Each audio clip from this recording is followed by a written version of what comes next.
Selamat pagi, Assalamualaikum warahmatullahi wabarakatuh.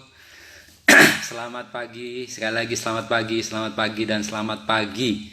Mungkin kalau yang di wilayah timur sudah siang ya. Kalau yang di wilayah barat masih pagi. Selamat pagi papa, mama, bapak, ibu pembelajar hebat sahabat Aurika. Berjumpa lagi dalam 1 bulan live di Instagram dalam rangka Hari Pendengaran 2022, hari yang kedua bersama dengan Yayasan Aurika. Ya, selamat datang Mama Yasinta, Mama Arya Cindy. Ya, semoga yang lain juga akan punya kesempatan untuk bergabung. Ini dari rumah PR Nada. Ya. Selamat bergabung sambil kita menunggu teman-teman yang lain. Hari ini sebetulnya ada narasumber yang lain gitu ya, tapi karena beliau berhalangan untuk hadir di live kita pagi hari ini, sehingga harusnya saya besok terjadwal di tanggal 3 Maret. Maka saya maju menggantikan beliau untuk saat ini tampil di tanggal 2 Maret. Ya, oke, tapi tidak ada masalah ya tentunya. Semoga tidak bosan dengan saya. Ya, oke. Nah, sedikit memperkenalkan diri buat yang baru pertama kali ketemu dengan saya, begitu. Nama lengkap saya Yokanan Nugroho. Di Aurika atau di mana saja yang pernah bertemu saya, ada yang manggilnya macam-macam sih. Tapi kalau di Aurika saya dipanggil dengan Pak Yo. Ada yang panggil Pak Yoka. Ada yang kalau menggoda ada yang panggil Pak Kanan atau Pak Kiri gitu ya. Monggo suka-suka saja. Mau panggil Pak Yo boleh, Pak Yo Kanan lengkap juga boleh gitu. Iya. Sehari-hari saya di Aurika membantu sebagai staf humas di yayasan Aurikanya gitu. Nah, sementara di TK Aurika saya menjadi guru pembimbing khusus untuk di kelompok bermain dan di TK. Nah, selain dua aktivitas itu, saya juga mendapatkan tambahan aktivitas nih. Sudah hampir 1,5 tahun ini gitu, saya ada tambahan aktivitas sebagai praktisi play terapi gitu ya di Yayasan Aurika.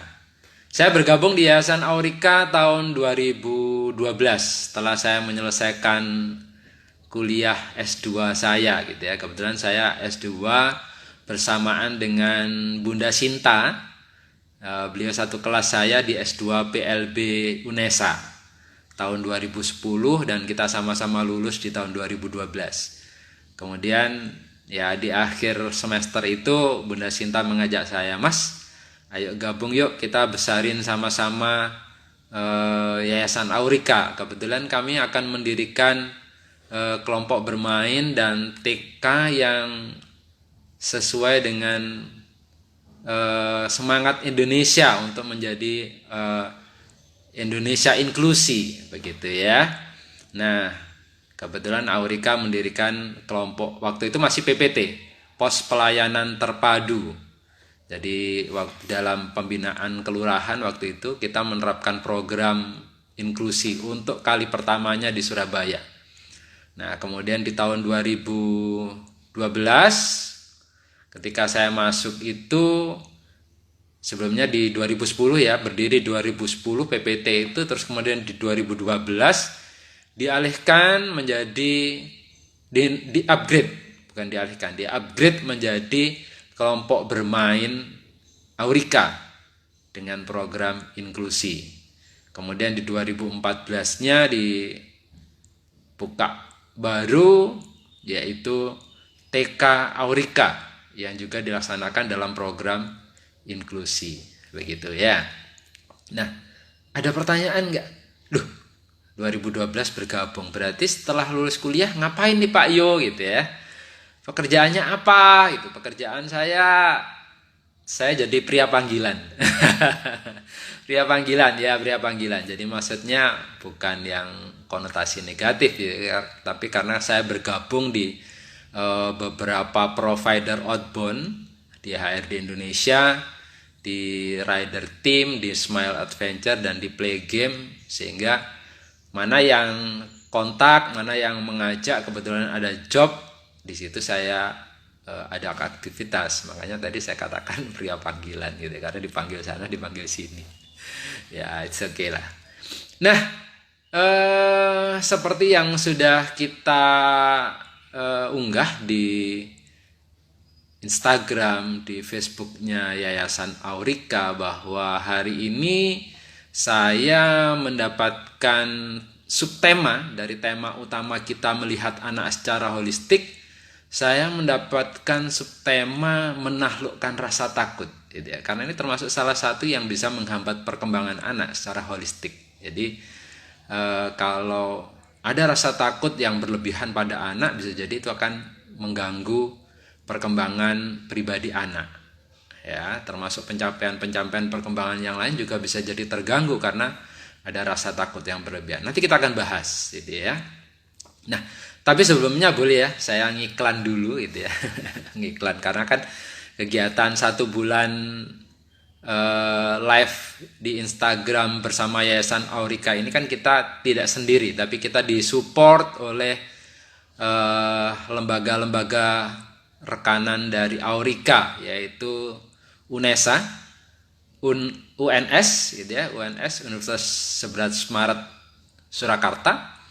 Kemudian ada UNER, ada Unipar. Unipar ini baru gitu ya. Jadi 2020 kalau tidak 2021 ya, baru menjadi Unipar. Sebelumnya adalah IKIP PGRI Jember. Jadi kalau Bapak Ibu mungkin belum seberapa kenal, Unipar ini adalah Universitas Negeri bukan Universitas Negeri, Universitas PGRI Argopuro Jember. Kebetulan wakil rektor satunya adalah teman kuliah juga, gitu ya. Nah, ada Unipa, kemudian ada RSUD Dr. Sutomo, kemudian teman-teman dari distributor alat bantu dengar dan implan, yaitu Medel, Nobel, Irtek, Kasum, dan Cochlear. Nah, inilah rekanan-rekanan yang mensupport kami untuk 1 bulan live di Instagram bersama dengan Yayasan Aurika. Oke.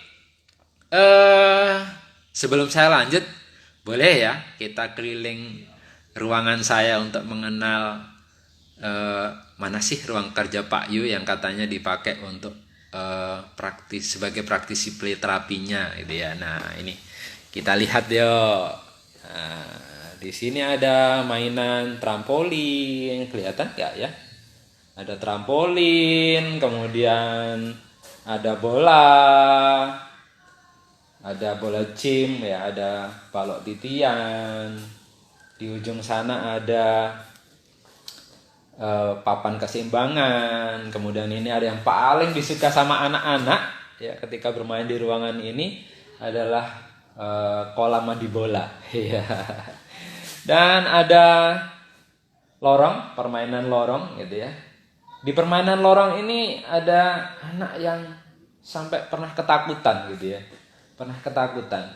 Padahal kan hanya sekedar lorong, ada apa ya di dalamnya gitu kan. Tapi ternyata memang ada anak-anak tertentu yang merasa ketakutan ketika mereka berada di lorong. Nanti apa masalahnya kita akan bahas di salah satu bagian dari materi saya. Nah, di ujung sana ada tangga. Ya. Ada tangga. Nah, kesemuanya ini adalah alat-alat yang biasa saya gunakan untuk bermain bersama anak-anak di Yayasan Aurika, yang kebetulan mereka ada permasalahan di ada multi isu gitu ya, istilahnya kalau sekarang bahasanya ada multi isu, atau kalau dulu dikenal dengan istilah multi handicap. Nah, itu adalah ruang kerja saya. Oke, baiklah. Karena sudah mulai banyak yang bergabung, sudah ada 10 rekan yang bergabung. Terima kasih sudah menyempatkan waktu untuk bergabung bersama-sama. Semoga akan banyak lagi yang bergabung untuk eh, saling berbagi gitu ya, saling berbagi. Nah, baiklah kita kembali ke tema, subtema yang saya dapatkan yaitu menaklukkan rasa takut. Menaklukkan rasa takut. Baik, menaklukkan rasa takut. Kita awali dari deskripsinya dulu. Rasa takut itu apa sih, begitu ya? Kalau menurut Kamus Besar Bahasa Indonesia yang ditulis di tahun 2007 atau diterbitkan di tahun 2007 di halaman 64, rasa takut itu adalah perasaan tidak tentram, khawatir, dan gelisah. Rasa takut merupakan gangguan psikologi yang bersifat wajar dan dapat timbul kapan dan dimanapun. Setiap orang pasti pernah mengalami ketakutan dan dengan tingkat yang berbeda-beda. Nah, itu bunyi dari Kamus Besar Bahasa Indonesia. Jadi rasa takut menurut Kamus Besar Bahasa Indonesia adalah perasaan tidak tentram, khawatir, dan gelisah yang bisa timbul kapanpun dan dimanapun dengan tingkat yang berbeda-beda. Nah, sementara ada salah seorang dokter namanya Tania Savitri di bukunya yang beliau tulis di tahun 2021, beliau menyatakan kalau rasa takut itu adalah salah satu jenis emosi manusia yang paling dasar dan kuat. Emosi ini bisa sangat melumpuhkan, tapi juga berperan penting dalam kelangsungan hidup manusia. Faktanya, ketakutan itu dibutuhkan untuk melindungi setiap orang. Rasa takut ini membuat kita waspada terhadap situasi yang dianggap bahaya dan mempersiapkan kita maupun anak-anak untuk menghadapi bahaya tersebut. Nah, ini yang beliau tulis gitu ya. Beliau tulis di bukunya di tahun 2021. Nah, kalau melihat dua itu Pak Yo, dua definisi tersebut, berarti bisa dibilang bahwa rasa takut itu kan wajar Pak Yo. Iya, sangat-sangat wajar. Karena kita sebagai manusia, Tuhan ciptakan memang memiliki rasa takut. Ya, seperti yang sudah disampaikan tadi oleh Dr. Tania Savitri bahwa rasa takut ini merupakan sebuah proses yang alamiah gitu ya, proses yang alamiah. Jadi bersifat sangat alamiah dan merupakan sebuah warning apabila akan ada bahaya yang mengancam kita, begitu. Namun, ada namunnya pasti ya. Nah, kalau rasa takut itu berlebihan kemudian menyebabkan anak-anak atau kita yang sudah dewasa ini kemudian rasa takut itu menjadi sebuah perundung dan takut yang berlebihan, tentunya kita perlu evaluasi gitu ya. Jangan sampai kemudian rasa takut ini berkelanjutan yang kemudian mengganggu aktivitas atau kegiatan-kegiatan kita. Apalagi pada anak-anak, rasa takut yang berlebihan sangat mungkin akan mengganggu perkembangan emosi mereka. Nah, ketika perkembangan emosi ini terganggu, maka bisa jadi perkembangan yang lain juga akan ikut terganggu. Nah, ini yang kenapa kemudian kita perlu mengajarkan anak-anak untuk menaklukkan rasa takut.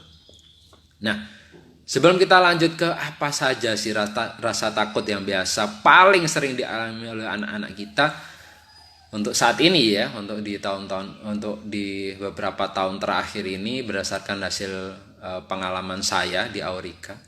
Nanti saya akan jabarkan satu persatu.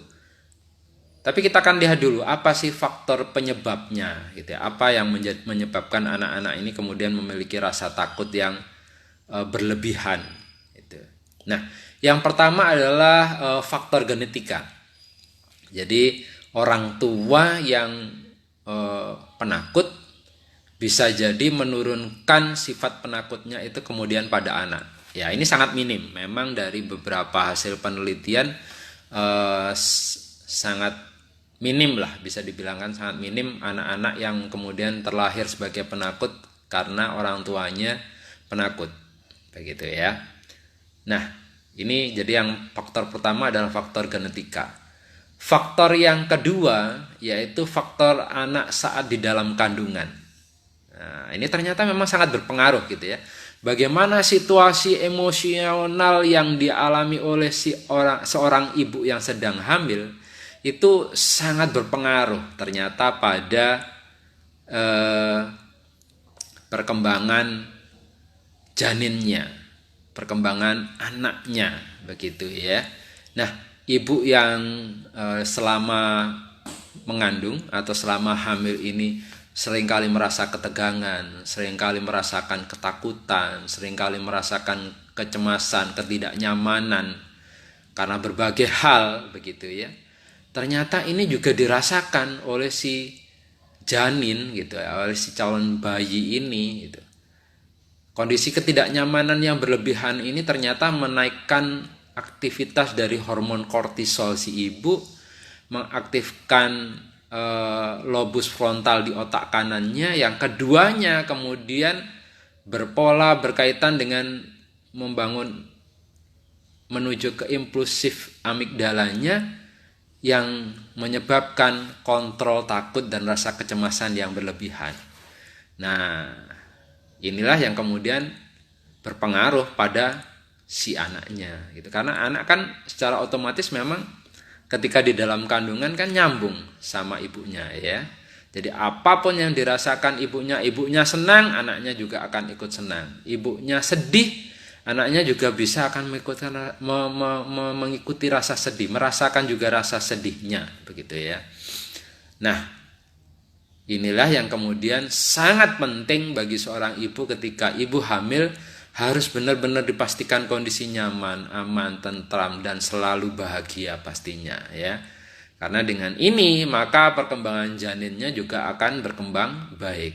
Anak-anak juga lahir dengan nanti secara emosional juga akan lahir dengan emosional yang stabil. Begitu ya.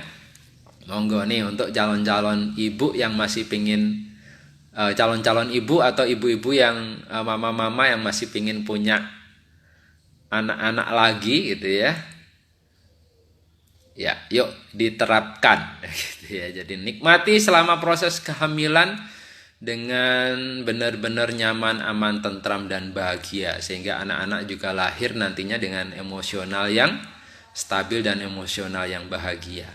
Nah, faktor yang ketiga adalah setelah anak lahir. Ini yang paling banyak kasus terkini yang terjadi, yaitu karena faktor yang ketiga ya ini, yaitu faktor pengasuhan atau pola asuh orang tua.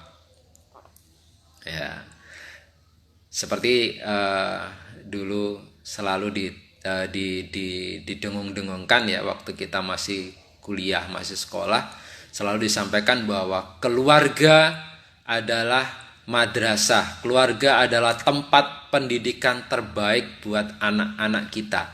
Jadi anak mau menjadi anak baik, anak menjadi anak tidak baik, nantinya itu tergantung pada bagaimana faktor pengasuhan yang dilakukan oleh pihak keluarga. Ya, sekali lagi adalah faktor pengasuhan. Nah, nanti kita akan bahas seperti apa sih efek langsungnya gitu ya, yang muncul kemudian menjadi penyebab rasa takut pada anak akibat faktor pengasuhan yang tidak tepat. Nah, jadi begini, kita coba kenali sekarang apa yang paling banyak muncul rasa takut. Saya dari pengalaman di Aurika ada 4 pengalaman rasa takut yang kemudian cukup mengganggu pada anak ya, menurut apa yang saya amati dan beberapa hasil penelitian juga yang saya baca bahwa 4 ini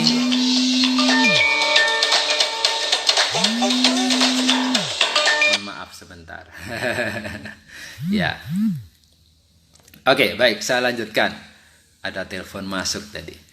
Saya lanjutkan. Dari hasil penelitian maupun hasil pengalaman saya di Aurika, ada 4 rasa takut yang seringkali dialami oleh anak-anak kita, gitu ya. Yang dialami oleh anak-anak pada umumnya. Yang pertama, yang paling banyak saat ini terjadi adalah rasa takut pada orang lain. Jadi ketika di rumah anak itu layaknya raja dan ratu yang sangat luar biasa hebat begitu ya. Tidak pernah punya rasa takut apapun. Ini oke, lari sana, lari sini tanpa ada ketakutan apapun. Tapi begitu keluar rumah ketemu dengan orang lain sudah langsung mungset. Apa mungset itu? Langsung takut gitu ya, langsung takut bersembunyi di belakang orang tuanya. Atau bersembunyi pada mbak-mbak pengasuhnya gitu ya. Nah, apa sih yang menyebabkan kemudian anak-anak memiliki rasa takut yang berlebihan pada orang lain? Ya, jadi yang paling banyak menyebabkan di sini adalah karena pola asuh dari keluarga. Sekali lagi karena pola asuh. Ya, kita lihat nih banyak-banyak ibu-ibu muda atau keluarga-keluarga muda yang kemudian mereka menyimpan dalam tanda kutip ya, menyimpan anak-anaknya di dalam rumah dengan berbagai macam alasan. Hanya boleh bergaul dengan anggota keluarga atau sama mbak pengasuhnya saja. Alasannya apa? Alasannya kalau dia main di luar rumah, anak-anak tetangga itu nakal-nakal Pak Yu. Atau ini Pak Yu, anak-anak di tangga-tangga saya itu omongannya pada jorok. Mainnya juga kotor-kotor. Nah, kalau anak saya suka main kotor-kotor kan jadi nggak sehat. Kalau ngomongnya jorok juga jadi nantinya jadi anak yang nggak baik, jadi anak nakal gitu ya. Sudahlah di rumah saja Pak Yo biar aman. Tapi satu hal yang kemudian terjadi adalah anak-anak menjadi takut untuk bertemu dengan orang lain. Kenapa? Karena mereka tidak pernah bertemu dengan siapapun. Mereka yang temui hanya anggota keluarga atau mbak pengasuhnya saja gitu ya. Sementara mereka tidak pernah bertemu dengan orang-orang di luar rumah. Sehingga ketemu dengan orang dari luar rumah, mereka menganggap bahwa orang lain ini adalah sebuah ancaman buat mereka. Ya, sebuah ancaman buat mereka. Sehingga kemudian mereka memiliki rasa takut untuk bertemu dengan orang lain. Tapi saya yakin sih, papa mama pasti punya tips atau trik sendiri ketika bersama dengan orang lain, bagaimana kemudian membuat anak-anak ini tidak takut. Tapi saya ingin berbagi berdasarkan pengalaman yang saya alami gitu ya. Kebetulan alhamdulillah Allah masih belum titipkan anak kandung, tapi Allah titipkan kepada saya anak angkat begitu ya. Nah, dia punya pengalaman yang seperti ini. Jadi dia tuh memang seperti yang saya sampaikan tadi gitu ya, di rumah itu sudah wah luar biasa hebat, sepertinya tidak punya rasa takut. Tapi begitu keluar dari rumah ketemu dengan orang lain, dia sudah sangat ketakutan sekali begitu ya. Nah, waktu itu yang saya lakukan adalah sekaligus ini tips dan triknya gitu ya. Bagaimana menaklukkan rasa takut si anak ini, kemudian dia merasa nyaman berada di luar rumah untuk bertemu dengan orang lain. Saya mengajak dia untuk bermain di arena permainan. Saya mengajak dia untuk sering bermain di area permainan. Kebetulan kalau waktu lagi saya kosong, me time saya gunakan untuk mengajak dia bermain di area permainan. Ya tentunya permainan ada yang area gratisan dan ada area yang berbayar gitu ya. Karena saya suka yang gratisan, jadi saya pilih yang gratisan aja.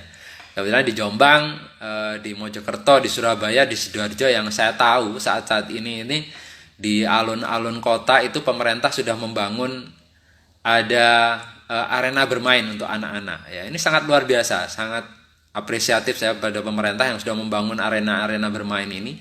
Itu kita bisa manfaatkan arena bermain ini. Tapi tentunya kita awali dengan tidak mengajak mereka langsung di keramaian ya. Kita ajak di tepi-tepi dulu lah, di tepi-tepi dulu. Kita ajak mereka bermain, apa mainan yang mereka suka. Misalnya kita bawa sendiri nih sepeda roda 4 dari rumah ya, gitu ya, atau mainan apa lain yang kita punya yang di rumah yang kita bisa mainkan di luar rumah gitu ya. Kita bawa mainan itu, anak-anak kita ajak bermain, tentunya main bersama. Bukan kemudian anaknya disuruh main sama mbaknya, tapi papa mamanya mojok sendiri sambil pegang HP. Tidak ya, tidak.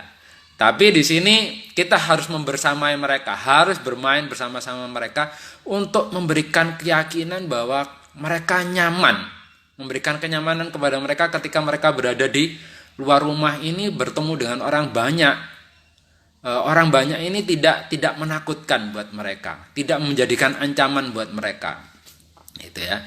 Nah, ini harus dilakukan lagi dan lagi sesering mungkin, gitu. Saya waktu itu kurang lebih sekitar 6 bulan, 6 bulan baru berhasil. Kemudian ketika keluar rumah itu sudah benar-benar dia sudah tidak ada rasa takut lagi untuk ketemu teman seusianya atau teman yang usianya lebih dewasa atau ketemu dengan orang yang lebih tua. Itu dia sudah tidak ada rasa takut lagi. Tapi apakah sama? Apakah sama pada setiap orang? Tentunya tidak, ya. Tergantung pada bagaimana kita membuat anak-anak kita untuk terbiasa bersosialisasi dengan orang di luar rumah. Sekali lagi yang perlu kita tanamkan pada anak-anak bahwa orang-orang di luar rumah itu adalah orang-orang yang baik, tidak selalu berbuat jahat atau berbahaya buat anak-anak kita, ya. Ini yang perlu selalu kita tanamkan. Atau mungkin kita ajak sesering mungkinlah silaturahmi kepada keluarga-keluarga kita atau teman-teman kita, kerabat-kerabat kita. Ya, dengan kita mengajak mereka silaturahmi ke keluarga, kita dapat pahala silaturahminya. Terus kalau kata orang Jawa, kita nggak akan kepaten obor, gitu ya, karena kita masih ngenalin nih anak-anak kita pada keluarga-keluarga kita yang lain. Nah, paling tidak dengan aktivitas ini, bermain di arena bermain umum atau bertemu dengan keluarga ini akan membuat anak merasa, oh, orang lain baik loh sama saya, sehingga rasa takut itu akan dengan sendirinya berkurang dan mereka punya rasa berani untuk kemudian berada di lingkungan di luar rumahnya. Ya, oke, baik. Saya lanjut ke rasa takut yang kedua. Rasa takut yang kedua di sini adalah rasa takut pada binatang tertentu. Wah, ini ya, rasa takut pada binatang tertentu. Ada anak yang kemudian ketika ada cicak, takutnya kebangetan sampai dia harus nangis terkejar-kejar, gitu ya. Ada yang melihat kecoa, bukannya jijik tapi memang benar-benar takut, yang kemudian menyebabkan dia sampai harus keluar keringat bercucuran sampai menangis yang terkejang-kejang, begitu ya. Balik lagi, coba kita koreksi apa yang menjadi penyebabnya. Bisa jadi karena pengalaman traumatik, atau bisa jadi kembali lagi ke faktor pola asuh dari orang tuanya. Ayo, disadari nggak, dulu waktu kecil masih bayi, di gendongan kita kalau makan, kita ngomong, ayo adik, kalau nggak mau makan nanti digigit cicak loh ya, atau nanti digigit kucing kalau nggak mau makan. Itu ada anjing yang datang, kalau adik nggak mau makan nanti adik bisa digigit anjing. Atau ada cacing, kemudian kita bilang, jijik, Mama takut sama cacing. Bisa jadi, lanjutkan. Mohon maaf, jeda sebentar ya. Nah, bisa jadi binatang-binatang yang kita kenalkan di awal ini kemudian tertanam di alam bawah sadar mereka, ini adalah binatang-binatang yang menakutkan, begitu ya.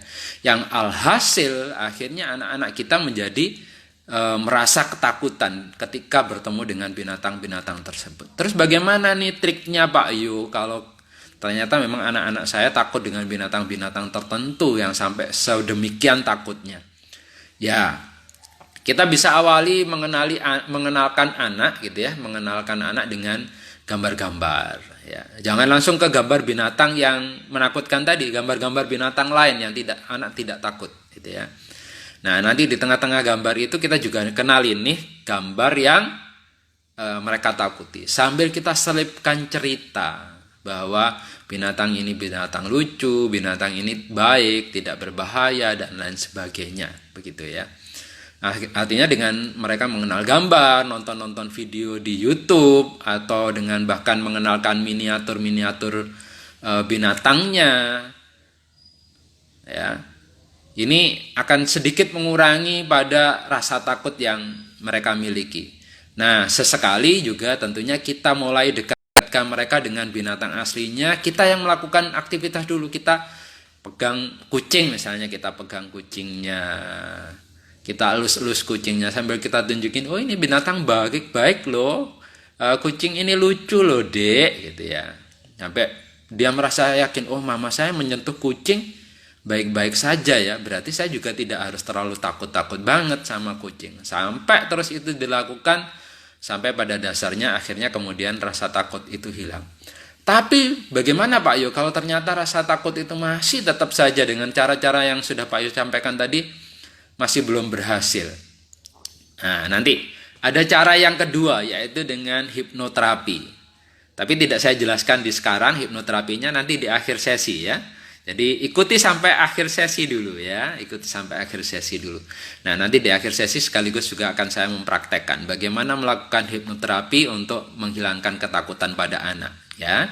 Oke, kita langsung masuk ke yang ketiga dulu, rasa takut yang ketiga yaitu rasa takut karena masalah sensori ya. Rasa takut karena masalah sensori. Wah, ada juga ya Pak Yo, rasa takut karena masalah sensori. Ada. Ada anak yang pernah nggak ya mama, papa atau bapak ibu ketemu anak yang kemudian ketika difoto pakai blitz tiba-tiba dia langsung nangis kekejaran. Ya, ini ada rasa takut. Anak yang mengalami rasa takut karena takut pada kilatan cahaya atau tempat yang terang. Ketika berada di tempat yang terang tiba-tiba kemudian merasa kesakitan atau merasa ketakutan di menutup matanya begitu ya. Nah, ini berarti ada masalah pada sensori penglihatannya. Ya, jadi ada masalah di sensori, penyebabnya adalah ada masalah di sensori penglihatannya. Atau bahkan sebaliknya, di tempat yang gelap, bukan karena takut hantu ya, bukan karena takut hantu, tapi ada rasa takut sendiri dengan tempat yang gelap. Nah, ini hal yang sama. Jadi ada masalah pada sensori penglihatannya. Kemudian yang berikutnya masalah sensori yang kedua adalah di sensori pendengaran. Mungkin papa mama juga pernah ketemu nih dengan anak-anak yang ketika ada suara musik yang keras langsung dia tutup telinganya kemudian menangis sejadi-jadinya. Terutama ada beberapa pada anak yang mengalami ASD ya atau autis spectrum disorder. Ini ada kebanyakan di anak-anak ini yang kemudian mereka mengalami ketakutan pada suara yang keras. Nah, kalau ini yang terjadi maka ada kemungkinan besar dia mengalami gangguan pada sensori pendengarannya. Kemudian di masalah sensori yang ketiga ada ketakutan dengan ayunan, ketakutan ketika naik di permainan prosotan atau seluncur itu ya. Anak takut bermain di panjat tangga atau takut dengan ketinggian. Nah, kalau hal ini terjadi bisa jadi anak mengalami gangguan sensori vestibulernya atau keseimbangannya terganggu begitu ya. Ini yang kemudian menyebabkan anak memiliki ketakutan untuk bermain ayunan, ketakutan bermain seluncur atau ketakutan bermain permainan panjat tangga. Itu. Nah, yang berikut masih ada lagi. Yang tadi saya sempat sampaikan di awal bahwa ada kemungkinan anak takut bermain di permainan lorong. Kan sebetulnya tidak bahaya ya, di situ tidak ada masalah apa-apa. Tapi mereka akan menjadi sangat takut berlebihan berada di dalam lorong karena mereka menganggap itu tempat yang sempit, kemudian memberikan tekanan yang sangat pada tubuhnya sehingga kemudian mereka mengalami ketakutan untuk masuk di dalam lorong. Sebetulnya bukan hanya di dalam lorong, tapi di kamar mandi yang sempit atau di ruang-ruang yang dia merasa itu adalah ruang yang sempit. Ada anak-anak tertentu yang mengalami ketakutan untuk berada di tempat-tempat yang sempit. Atau sebaliknya juga ada anak-anak yang merasa ketakutan ketika berada di ruang yang sangat luas, ya. Di ruang bebas yang luas, anak malah ketakutan gitu. Padahal harusnya kan tidak ada masalah apa-apa begitu ya. Nah, kalau sampai hal ini terjadi, ada anak yang ketakutan berada di ruang sempit atau sebaliknya berada ketakutan di tempat yang luas, ada kemungkinan besar bahwa anak ini mengalami gangguan pada sensori proprioseptifnya. Ya, jadi di sensori di persendian-persendian ini itu ada gangguan. Hal ini yang kemudian menyebabkan anak mengalami ketakutan untuk berada di ruang sempit atau bahkan sebaliknya di ruang yang besar, gitu ya. Nah, terus bagaimana nih Pak Yo untuk anak-anak yang mengalami gangguan dirasa takut karena masalah sensori ini? Ya mau tidak mau memang harus terapi sensori integrasi gitu ya, terapi sensori integrasi. Kalau ini dijelaskan sendiri pasti jadi satu sesi ya. Jadi tidak saya jelaskan secara detail di sini, tapi kalau ada anak-anak yang mengalami gangguan rasa takut karena faktor masalah sensorinya, maka yang harus dilakukan adalah tentunya mengikuti terapi sensori integrasi. Nah, kita memasuki rasa takut yang keempat, ya, rasa takut yang keempat, rasa takut yang terakhir. Sebenarnya banyak ya, banyak rasa takut yang lain, tapi saya hanya ambil 4 terbanyak yang seringkali terjadi dan seringkali saya alami, dan juga di hasil penelitian juga di beberapa penelitian yang saya baca, itu 4 ini menjadi 4 rasa takut tertinggi yang dialami oleh anak-anak. Yang keempat ini adalah rasa takut mencoba karena takut gagal. Nah, ini sangat luar biasa. Kalau mau dicari alasannya kenapa, penyebabnya apa, balik lagi pola asuh orang tua. Faktor pengasuhan yang menjadi masalah. Secara disadari atau tidak disadari, kita pernah nggak kita bandingin anak kita nih? Tapi tidak semua anak ya memang kemudian seperti ini. Tapi kalau hal ini terjadi, bisa jadi karena faktor pengasuhan ini ya. Jadi contoh gini, ketika anak tidak bisa melakukan sesuatu, kemudian kita membandingkan, gitu aja nggak bisa sih, kakakmu lo bisa, adekmu bisa, itu si anaknya si itu bisa, ini bisa, kenapa kamu begitu saja tidak bisa gitu. Semakin sering itu kita ucapkan, kamu tidak bisa, kamu tidak bisa, kamu tidak bisa, kamu tidak bisa, pada akhirnya semula dia masih pingin untuk mencoba bisa, tapi karena takut bahwa dia nanti bakal gagal lagi, akhirnya ya sudahlah, tidak usah mencoba.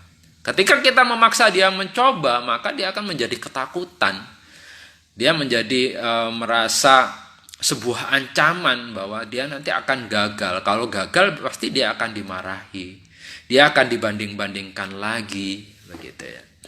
Nah, ini banyak film-film yang dialami oleh anak-anak remaja yang diangkat dalam usia anak-anak remaja itu. Kemudian ketika mereka dewasa, mereka menjadi pembunuh, kemudian mereka menjadi ini. Karena sebetulnya itu ada rasa takut mencoba, rasa takut gagal yang ditanamkan terus-menerus oleh orang tuanya. Yang kemudian ketika itu sudah sangat tertanam di dalam diri anak hanya bisa ngempet gitu ya, hanya bisa batin di dalam dirinya. Tapi ketika dia sudah dewasa, itu meledak menjadi sebuah kemarahan yang kemudian dilampiaskan pada orang lain. Ini kan berbahaya gitu ya. Jadi rasa takut yang kemudian bisa menyebabkan dia menjadi yang sangat berbahaya begitu ya. Iya. Nah,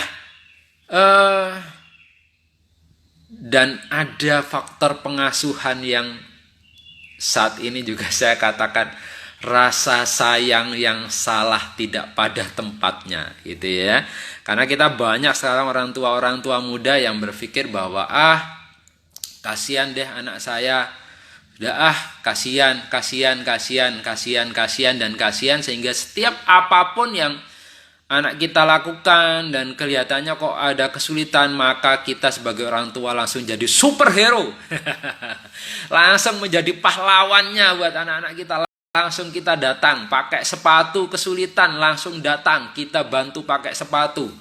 Kemudian pakai sendal kebalik, karena buru-buru kita kasihan, langsung kita bantu. Pakai baju, pakai celana kesulitan, langsung kita bantu. Makan pun yang sudah besar, wah kesulitan anak saya masih belum bisa makan, sudahlah nggak apa-apa saya bantu. Padahal di usia-usia itu harusnya anak-anak sudah mampu mandiri. Tapi karena kita selalu datang menjadi superhero buat anak-anak kita, sehingga yang terjadi adalah anak memiliki rasa takut untuk mencoba karena takut nanti tidak bisa gitu kan. Karena dia tidak pernah gagal di sini. Karena dia selalu ditolong oleh orang tuanya gitu. Kalau yang pertama tadi karena takut gagal, kemudian sehingga takut mencoba. Kalau yang kedua ini karena dia tidak pernah gagal, sehingga dia takut mencoba kalau tidak ada orang tuanya. Jadi dia baru punya keberanian kalau ada orang tuanya. Padahal kan tidak selamanya kita, papa, mama ini akan selalu ada bersama anak-anak kita. Apalagi kalau mereka sudah masuk di ranah sekolah gitu ya kan, orang tua sudah tidak boleh ikut campur lagi. Semua sudah aktivitas bersama guru di kelas. Ya kan. Nah, ini rasa takut yang keempat, yaitu rasa takut mencoba karena takut gagal. Ya. Jadi ternyata tidak baik juga loh papa mama jadi superhero buat anak-anak kita ya. Jadi ayo jangan jadi superhero. Sesekali boleh bantu, tapi tetap berikan ruang mereka melakukan bahwa mereka berhasil. Karena mereka melakukan sendiri. Ya, jadi jangan selalu menjadi superhero. Oke, itu adalah 4 rasa ketakutan yang paling banyak dihadapi oleh anak-anak kita. Kita sudah maaf. Kita sudah mencapai di ujung acara gitu ya, tinggal 5 menit terakhir, mohon maaf sekali. Saya langsung menuju ke yang saya janjikan tadi bahwa untuk menaklukkan rasa takut yang mungkin kita tidak bisa selesaikan dengan tips-tips yang tadi sudah saya sampaikan, kita lakukan dengan cara hipnoterapi. Ya, dengan cara hipnoterapi. Materinya juga panjang, kalau kita mau bahas hipnoterapi itu seperti apa detailnya akan sangat-sangat banyak lagi waktu yang kita butuhkan gitu ya. Jadi saya langsung saja menuju ke endingnya gitu ya. Bagaimana kita melakukan hipnoterapi untuk anak-anak kita. Nah, satu catatan untuk orang tua dengan anak-anak yang mengalami gangguan pendengaran dan mereka menggunakan alat bantu dengar atau cochlear implant, maka ABD ataupun CI-nya harus tetap digunakan ya, karena kita membutuhkan mereka untuk mendengarkan apa yang kita sampaikan gitu ya. Nah, tentunya kalau Bapak Ibu pede, Bapak Ibu boleh bernyanyi, tapi kalau Bapak Ibu tidak pede, Bapak Ibu boleh menyiapkan musik ya.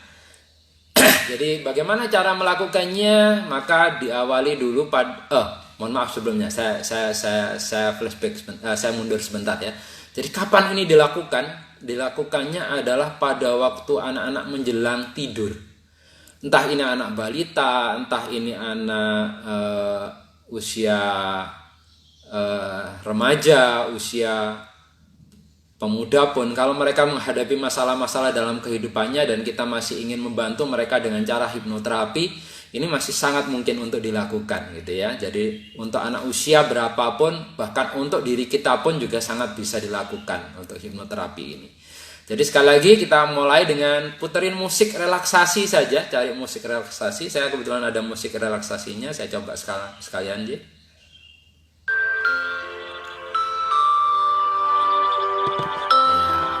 Jadi sambil diputerin musik pelan-pelan ya, boleh kita ajak ngobrol dulu sambil menjelang tidur. Kita ajak cerita-cerita, kita ajak